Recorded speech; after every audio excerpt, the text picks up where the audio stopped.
गोयल साहब, बड़ी चिंता है लोगों को।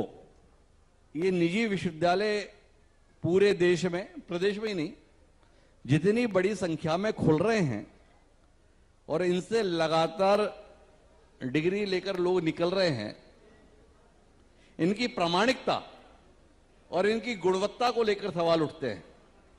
क्या अनुभव जा रहा है आपका इन विश्वविद्यालयों के संदर्भ में? देखिए, सबसे पहले तो मैं INF 24 का आभार व्यक्त करता हूं, जिन्होंने मुझे इस कार्यक्रम में आमंत्रित किया। और ये जो कार्यक्रम है ये मेरे से जुड़ा हुआ है, क्योंकि मैं शुरू से शिक्षा के क्षेत्र से जुड़ा हुआ रहा हूं।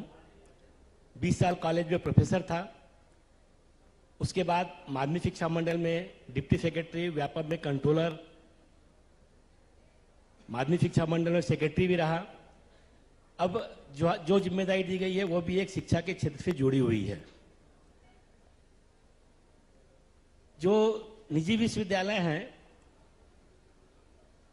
मैं मानता हूं साहब कि एक निजी विश्वविद्यालय खोलने के लिए कम से कम 100 करोड़ रुपए चाहिए जी। उससे कम में निजी विश्वविद्यालय खुलता नहीं है। गलत बोलो? आपके नगर निगम क्षेत्र में अगर आप खोल रहे हैं तो कम से कम 15 एकड़ जमीन होनी चाहिए। नगर निगम क्षेत्र के बाहर खोल रहे हैं तो 25 एकड़ जमीन होनी चाहिए, जिसकी कीमत लगभग 50-60 करोड़ तो होगी।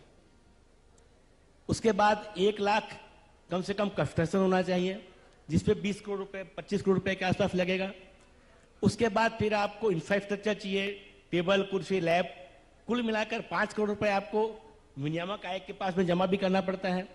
तो 100 करोड़ तो कम से कम उसमें इन्वेस्टमेंट मिनिमम रहता है। बाद में जैसे जैसे आप बढ़ते जाएंगे इन्वेस्टमेंट बढ़ते चले जाएगा।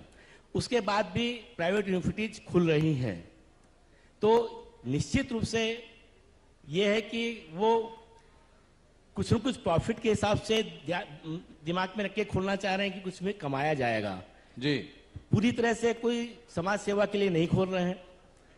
जबकि मेरा ये कहना है कि प्राइवेट यूनिवर्सिटी उन लोगों को खोलना चाहिए जो नो प्रॉफिट नो लॉस पे काम करना चाहते हो, वो सिर्फ समाज सेवा करना चाहते हो, उनको प्राइवेट यूनिवर्सिटीज खोलना चाहिए।